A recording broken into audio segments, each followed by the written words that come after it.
देखो, मैंने सुना है दादा के टाइम से, मेरा दादा भी सरपंच था, तो हमने सुना है कि जो नाम है ना वो कभी तक रहता है। पैसे काम नहीं आते, लेकिन जो काम करेगा और काम करेगा तो नाम कमाएगा। तो बस ये दो चीज है, काम और नाम, मुझे ये कमाने हैं। इमरजेंसी को लेके तो मैंने आंगनबाड़ी वर्कर हैं, आशा वर्कर हैं, और काफी को बोल रखा है कि जब भी कोई इमरजेंसी होती है तो आप मुझे तुरंत कॉल करिए, गाड़ी यहाँ पे मिलेगी। और मैं अगर जब बाई चांस कहीं काम पे गया हूं तो कोई ना कोई यहाँ पे जरूर अवेलेबल मिलेगा, और 24 घंटे यहाँ पे इमरजेंसी के लिए मेरी गाड़ी तैयार है। ताकि अच्छी तरह से गांव में तो सफाई का विशेष ध्यान रख कि ताकि किसी को कोई दिक्कत ना हो। तो मैंने मेरी तरफ से जो प्रयास था, जो सरकार ने जो मुझे हर महीने 5,000 रुपए देती है, मैंने वो सफाई वाले के लिए लगाए हुए हैं। मैं पहले कभी कोई पटवारी नहीं लगा था, अभी एक लड़का पटवारी भी लगा है। मतलब अभी तक कोई पटवारी नहीं था गांव के अंदर? नहीं, बिल्कुल नहीं था, पटवारी नहीं था। तो एक मेरे गांव से एक लड़का पटवारी भी लगा है, तो ये भी एक बहुत बड़ी बात है। हमारे सब भी गांव के जो बच्चे हैं, युवा हैं। नमस्कार, मेरा गांव मेरी पहचान कार्यक्रम के तहत गांव गांव का दौरा कर रहे हैं। इसी कड़ी में आज हम सिलोठी गांव में पहुंचे हैं। जो शख्सियत हमारे सामने बैठे हैं वो किसी परिचय के मोहताज नहीं है। गांव के सरपंच विक्रम दलाल जी हैं। लोगों के बीच में हमेशा रहते हैं। समाज सेवा की बात हो, सार्वजनिक कामों की बात हो, कहीं भंडारे का आयोजन हो, हमेशा बढ़ चढ़कर भाग लेते हैं। प्रधान जी से बात करेंगे। 2 साल का लगभग कार्यकाल इनका पूरा हो चुका है। इस 2 साल के कार्यकाल में अभी तक क्या विकास कार्य करवाए हैं, बातचीत करते हैं। नमस्कार भाई साहब। नमस्कार भाई साहब। प्रधान जी, लगभग 2 साल का कार्यकाल आपका पूरा हो चुका है। ये 2 साल के कार्यकाल की बात करें तो गांव में अभी तक क्या विकास कार्य करवाए हैं? सबसे पहले तो मैं आपके चैनल के द्वारा सभी हरियाणा वासियों को, भारतवासियों को दीपावली की शुभकामनाएं देता हूं, और आपको नमस्कार। मेरा कहना यह है कि हमने जो प्रयास किए थे, जो सरपंच बनने के बाद में जो सोचा था, एक तो किसानों के लिए कि जो भी गांव में रास्ते हैं खेतों में जाने के लिए,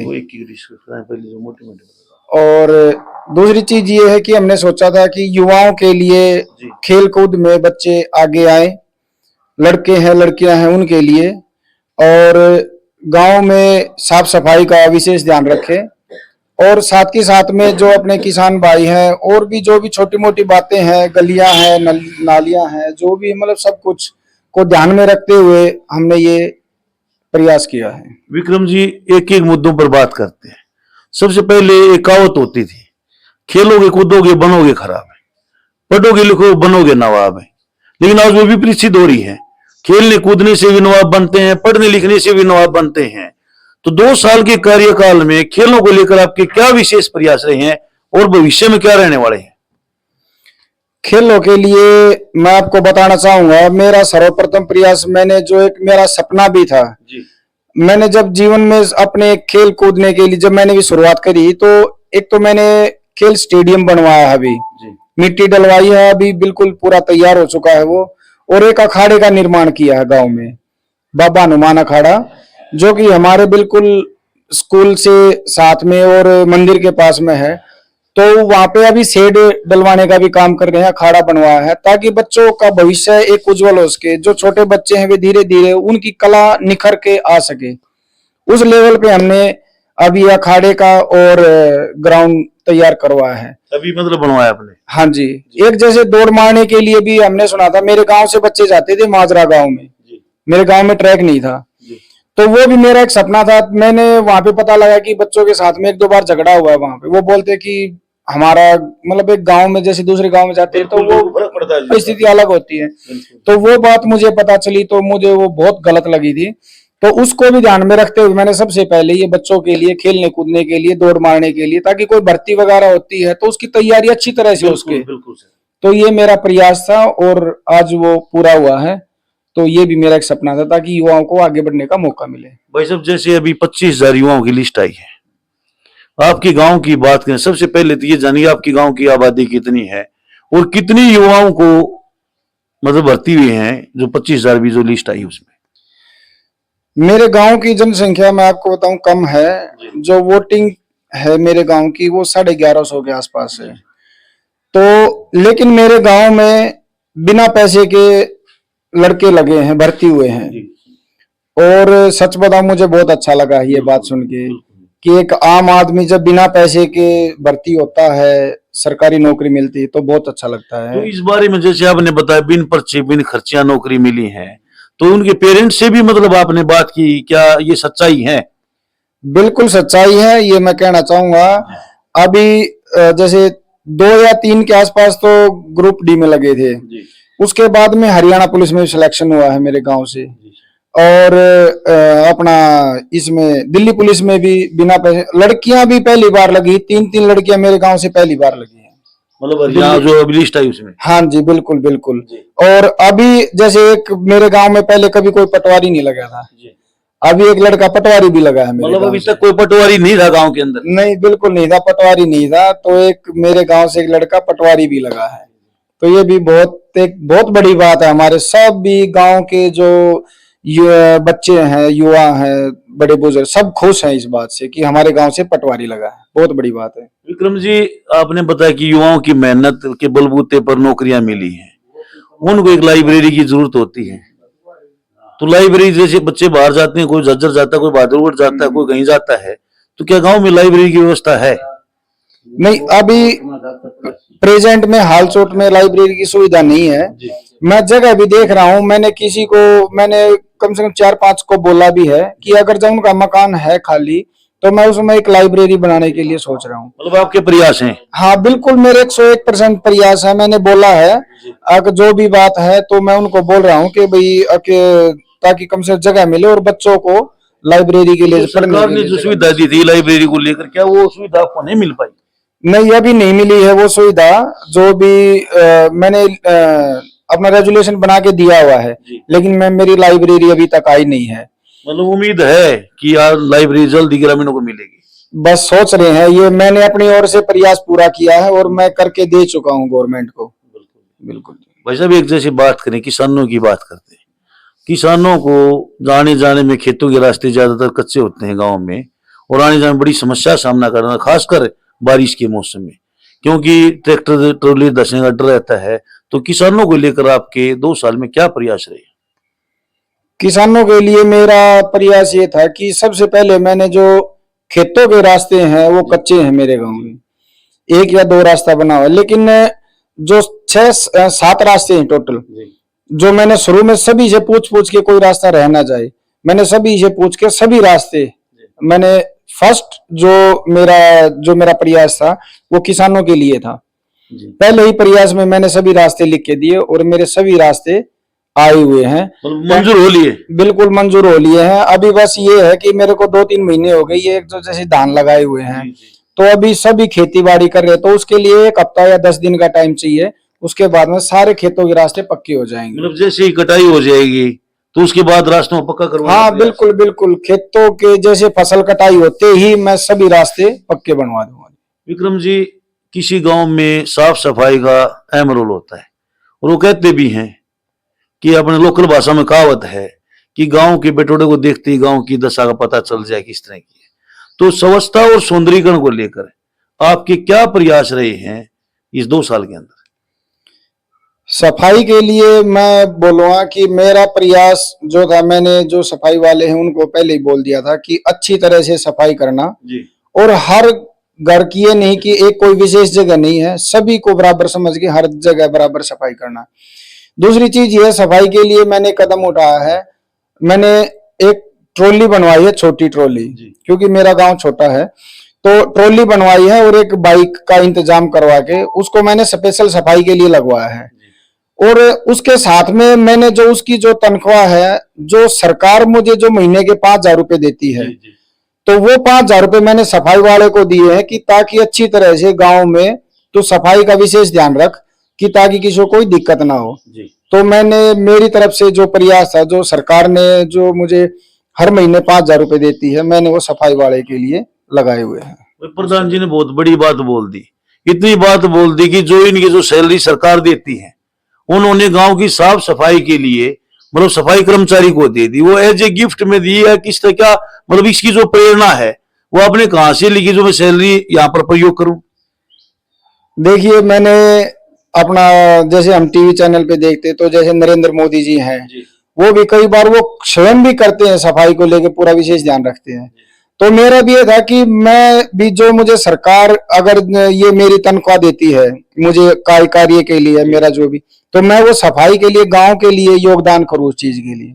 तो इसलिए मैंने वो मेरी तनख्वाह गांव के सफाई में काम आए, तो मेरे लिए इससे बड़ी बात कोई नहीं होगी। मुझे बहुत अच्छा लगता है। एक उद्देश्य है कि गांव की सेवा करना, ना कि अपनी सेवा करना। हाँ, बिल्कुल बिल्कुल। देखो, तो ये इससे तो यही बात झलकती है। देखो, मैंने सुना है दादा के टाइम से, मेरा दादा भी सरपंच था, तो हमने सुना है कि जो नाम है ना, वो कभी तक रहता है। पैसे काम नहीं आते, लेकिन जो काम करेगा, और काम करेगा तो नाम कमाएगा। तो बस ये दो चीज है, काम और नाम, मुझे ये कमाने हैं। प्रधान जी ने इतनी बड़ी कुर्बानी, इन्होंने बोल दिया कि नाम और काम चाहिए मेरे को, मतलब पैसे की कोई जरूरत नहीं है, नाम और काम होगा तो पैसे अपने आप आ जाएंगे, पैसे की जरूरत नहीं है। इसलिए इन्होंने अपनी जो सरकार सैलरी देती है वो सफाई कर्मचारी को दे दी। भाई साहब, जैसे बात करें, अभी दिन प्रतिदिन ग्रामीण क्षेत्र में जो चोरियों की घटना बढ़ती जा रही है, तो एक विशेष चोरियों को लेकर आपकी क्या विशेष आपने कदम उठाए हैं और भविष्य में क्या उठाने वाले? देखिए, ये एक समस्या, बहुत बड़ी समस्या है ये, खासकर सर्दियों में बहुत ज्यादा होती है चोरी। तो एक तो मैंने अपनी पंचायत के सभी मेंबरों से और ग्रामवासियों से बोल रखा है कि जो भारी व्यक्ति होता है, ये दिन में घूमते हैं, रेकी करते हैं, तो मैंने बोल रखा है कि इन पे विशेष ध्यान रखें, इनको पूछे कि आप कहाँ से आए, इनकी आईडी वगैरह उसकी जांच पड़ताल जरूर करें। ये कदम आपने उठाया जी? हाँ, ये कदम मैंने उठाया। मैंने ग्रामवासियों को भी बोल रखा है कि इस चीज का विशेष ध्यान रखें, और कोई भी दिक्कत आती है तो मुझे तुरंत कॉल करे, मैं वहां पे प्रेजेंट होऊंगा। दूसरी चीज ये है कि मैंने कैमरे भी लगवाए हैं। कैमरे लगवाए हैं, जो गांव के जो बाहरी रास्ते हैं, जो गांव से बाहर जाते हैं, उन रास्तों पे मैंने कैमरे लगवाए हैं। एक प्रयास मेरा ये भी है। अभी कितने, मतलब मुख्य चौक चौराहों पर कैमरे लगवा दिया आप? हाँ, बिल्कुल बिल्कुल, जो भी बाहरी रास्ते हैं मैंने सभी पर कैमरे लगवाए हैं। और एक जो मेन रास्ता, उस पे कुछ व्यक्तियों के मेरे कहने पर उन्होंने स्वयं भी लगाए हुए हैं। ये भी एक मैं ग्रामवासियों बहुत अच्छी पहल करता हूँ, मेरे कहने पर उन्होंने स्वयं वहां पर जरूरत थी कैमरे की? हाँ, बिल्कुल, जहां जहां पे मुझे लगा ना कि यहाँ पे जरूरत है, तो उन्होंने खुद भी कैमरे लगवाए हैं। वैसे भी एक साफ सफाई पर वापिस चलते हैं, आपने एक ट्रॉली ले रखी है, मोटरसाइकिल का अरेंजमेंट किया है, घर घर से जो कूड़ा उठाते हो, तो क्या प्रतिदिन पूरे गांव में चक्कर लगाती है जो आपने जो व्यवस्था करी? हाँ जी, बिल्कुल, ये शुरुआत मैंने अभी की है। मैं आपको बताऊं, पहले नहीं थी, ये मैंने अभी शुरुआत की है।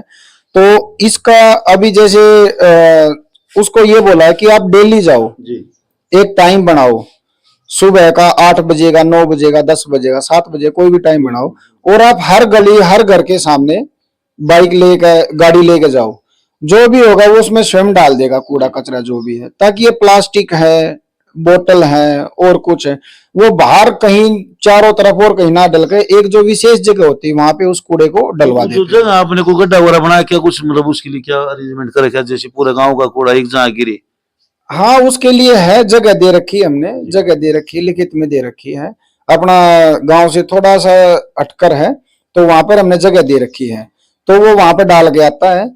और ये शुरुआत, और हर दिन जैसे वो घूमता है। तो एक जो आपने ट्रॉली ले रखी है या मोटरसाइकिल के साथ है, उससे काम चल जाता है?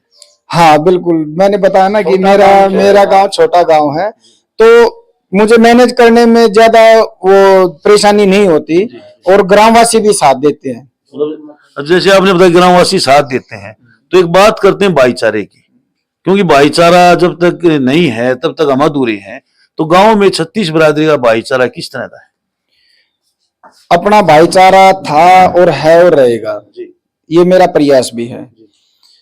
मैं कभी किसी की कुछ बात होती है, देखो परिवार में सब कुछ, कोई लड़ाई झगड़ा होता है, कोई कुछ होता है, तो मेरा प्रयास यही रहता है कि इन दो दिलों को मिलाएं, ना कि उनको अलग करें। तो प्रयास मेरे हर बार जो भी मैंने प्रयास किया वो सफल रहा है। किसी का लड़ाई झगड़ा कुछ बात होती है तो वो ठीक ठाक, मतलब पंचायत स्तर पर ही निपटा ले, तो हाँ, बाहर जाने की बजाय। बिल्कुल बिल्कुल, पंचायत स्तर पर ही हम जो सामाजिक आदमी होते हैं, मैं उनको इकट्ठा करता हूँ, उनको बात बताता हूँ कि भी, तो वो चीज, वो समाधान होता है, 100% होता है। हम बैठ कर बात करें ना, पूछे उसकी गलती तो उसको बताओ, उसकी गलती उसको बताओ, बिल्कुल सही। समझाओ। और सामाजिक यही भाईचारा होता है, और सामाजिक जो हम प्रयास करें तो सफल जरूर होगा।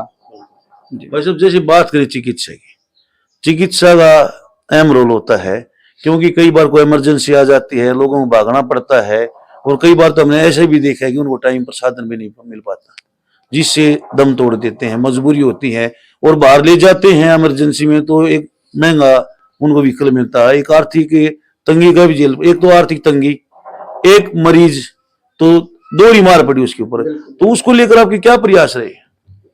चिकित्सा को लेके मैं गया था एक बार अपने पास में जो अपने मांडोठी गांव, वहां पे भी गया था मैं, एक हॉस्पिटल से टाइप में है वहां पे। तो मैंने उनको बताया था कि मेरे गांव में भी जैसे अगर एक 2-4 घंटे के लिए भी डॉक्टर आता है बिल्कुल तो बहुत अच्छा रहेगा मेरे गांव के लिए। तो लेकिन उन्होंने बताया कि आपके गांव की जनसंख्या कम है, जी। तो वहां पे जनसंख्या के आधार पर बनेगा। हाँ, सीएचसी पीएचसी जनसंख्या आधार का तो जनसंख्या का बहुत महत्व है। लेकिन मैं सरकार से विनती करूंगा कि ये चीजें उपलब्ध करवाए, चाहे जनसंख्या कम हो या ज्यादा हो, बिल्कुल सही। दो नहीं तो एक डॉक्टर का कुछ समय के लिए उपलब्ध कराए। तो इमरजेंसी में आपने क्या कदम उठाए हैं? कोई जैसे कोई इमरजेंसी आती है, कई बार एम्बुलेंस नहीं मिलती, कई बार व्हीकल नहीं मिल पाता, क्या कदम उठाए आपने? इमरजेंसी को लेके तो मैंने आंगनवाड़ी वर्कर हैं, आशा वर्कर हैं, जी और काफी को बोल रखा है कि जब भी कोई इमरजेंसी होती है तो आप मुझे तुरंत कॉल करिए, गाड़ी यहाँ पे मिलेगी। और मैं अगर जब बाई चांस कहीं काम पे गया हूं तो कोई ना कोई यहाँ पे जरूर अवेलेबल मिलेगा, और 24 घंटे यहाँ पे इमरजेंसी के लिए मेरी गाड़ी तैयार है। मतलब आपने अपनी गाड़ी भी दे दी हाँ, ग्रामीणों के लिए, इतनी बड़ी सेवा। प्रधान जी ने इतनी बड़ी बात बोल दी भाई, जो इनके पास जो गाड़ी है वो 24 घंटे, परमात्मा ना करे किसी को इमरजेंसी आई, लेकिन इमरजेंसी आती है तो आपकी गाड़ी हमेशा तैयार मिलेगी, यही है ना? जी बिल्कुल, हाँ यही है। 24 घंटे मेरी गाड़ी, मेडिकल अगर जब कोई भी इमरजेंसी होती है, किसी कोई महिला हो पुरुष हो कोई भी हो, तो मेरी गाड़ी 24 घंटे तैयार है, और मैं भी तैयार हूँ विक्रम जी। बिना उसका अच्छा, वही बात कर रहा हूँ, उसकी कोई चार्जेस भी लेते हो क्या? ना ना ना, सेवा है ये तो, सेवा है, कुछ नहीं है। मतलब बिल्कुल फ्री। देखो वही बात आएगी, नाम कमाना है दादा की तरह नाम कमाना है चलो यही विक्रम बात जी, है। अभी आपसे उम्मीद करते हैं, जिस उम्मीदों पर आपने एक सोच रखी है कि नाम कमाने की, आपका नाम बहुत ऊंचा हो, दिन दुगनी रात चौगुनी तरक्की करो। सर, एक हमारे चैनल के माध्यम से गांव के युवाओं के, क्षेत्र के युवाओं को दिन प्रतिदिन नशे की प्रवृत्ति बढ़ती जा रही है युवाओं में, तो आप क्या संदेश देना चाहोगे? मैं तो यही कहूंगा कि देखो जितना ये कुछ नहीं है नशा पता, इनकी हैबिट जब होती है ना तो जैसे पता नहीं लगता, लेकिन हम धीरे धीरे उस चीज में डर जाते हैं। हमारा पैसों का नुकसान है, हमारे शरीर का नुकसान है, और जो हम बैठते हैं, जो जो नई पीढ़ी जो आती है वो हमको देख के ही नशे की तरफ जाती है कि वो भी करते हैं। तो मैं यही कहूंगा कि कभी भी नशे का सेवन ना करे, इससे दूर रहे नशे से। ये हमारा बहुत ज्यादा नुकसान करता है। मैंने कविता भी बनाई थी लेकिन अभी मुझे याद नहीं है, मैंने स्कूल में वो कविता सुनाई हुई है नशे को लेकर। नशे को लेकर? हाँ, नशे को लेकर 4 लाइनें मैंने बनाई, लेकिन अभी मुझे याद नहीं है कि क्यों करता है एक बात ले मेरी मान छोड़ दे धूम्रपान। जी। एक बात ले मेरी मान छोड़ दे धूम्रपान, क्यों करता है अपना जीवन बर्बाद, क्यों करता है अपना जीवन बर्बाद, जिससे है हमारे पैसों का नुकसान। जी जी। और होती है बहुत परेशानियां इससे, अभी याद नहीं आ रहा, मैं कोशिश कर रहा हूँ लेकिन अभी जी, आपने जो बहुत कुछ कम शब्दों में इतनी बात बोल दी, उससे दो नुकसान होते हैं, एक तो पैसे का नुकसान, एक शरीर का नुकसान, और तीसरी बात आपने ये बोल दी, यदि हम नशा करते हैं तो छोटे बच्चे भी नशा के साथ जुड़ेंगे। हाँ जी बिल्कुल बिल्कुल, मैं यही विनती करूंगा कि इस चीज से दूर रहे, इस चीज में ना जाएं। हकीकत में एक हमारी एक इज्जत भी, जैसे बोलते हैं कोई वहां पे है, कोई शराब पी के पड़ा है, कोई कुछ की, तो उससे बहुत बड़ी। तो इस चीज का क्या गाँव में ऐसा देखने को मिला भाई, नशे की प्रवृत्ति से बच्चे बच रहे हैं? हाँ बिल्कुल, जैसे देखो एक सामाजिक आदमी कोई भी होता है तो उसको मानते हैं लोग, जैसे हम हैं, हम भाई गांव ने सरपंच बनाया हूँ, तो जैसे मैं किसी को बोलूंगा एक अच्छी तरह से, तो आज नहीं तो कल उसके समझ में जरूर आएगी कि ये देख मुझे उसने ही बोला था कि इस चीज से दूर रहे। एक आदमी बोलेगा, 2 आदमी बोलेगा, 3 आदमी बोलेंगे, तो उसको कभी नहीं समझ में जरूर आएगी कि हाँ ये चीज यार गलत है, ये नशा ठीक नहीं है, शराब पीना, बीड़ी पीना और भी बहुत सारे नशे, तो उसको अवॉइड करना चाहिए, बिल्कुल जीरो करना चाहिए। भाई सिलोठी गांव के सरपंच विक्रम दलाल जी हमारे साथ थे। इन्होंने शायद ही कुछ गांव में ऐसी चीजें देखने को मिलेंगी जो इन्होंने प्रयास कर रखे हैं। सबसे पहले चिकित्सा की बात करें, गांव में कोई सुविधा नहीं है, इनके प्रयास ये रहेंगे कि भविष्य में चिकित्सा की सुविधा लाभ मिले। इमरजेंसी में किसी को दिक्कत आती है तो इन्होंने अपनी गाड़ी परमानेंट, कभी भी आधी रात को भी दिक्कत आती है तो इनकी गाड़ी हमेशा तैयार रहेगी।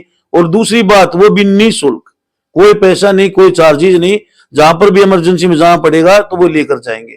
तीसरी बात इन्होंने बोली कि जो अपनी सैलरी आती है, अपनी सैलरी, पूरी सैलरी सफाई कर्मचारी को दे रखी है, जिससे गांव में सुचारू रूप से सफाई हो। तो प्रधान जी ने 10-5 मिनट का हमें समय दिया, उसके लिए हम आपका धन्यवाद करते हैं सर। धन्यवाद सर। धन्यवाद जी आपका बहुत बहुत, आपके चैनल का और आपके सुनने वालों का धन्यवाद। मुद्दे नहीं रहेगा ना? नहीं, ठीक है। ठीक है सर। ताऊ जी तो बात सरपंच की चाल रही है ना, बढ़िया जी।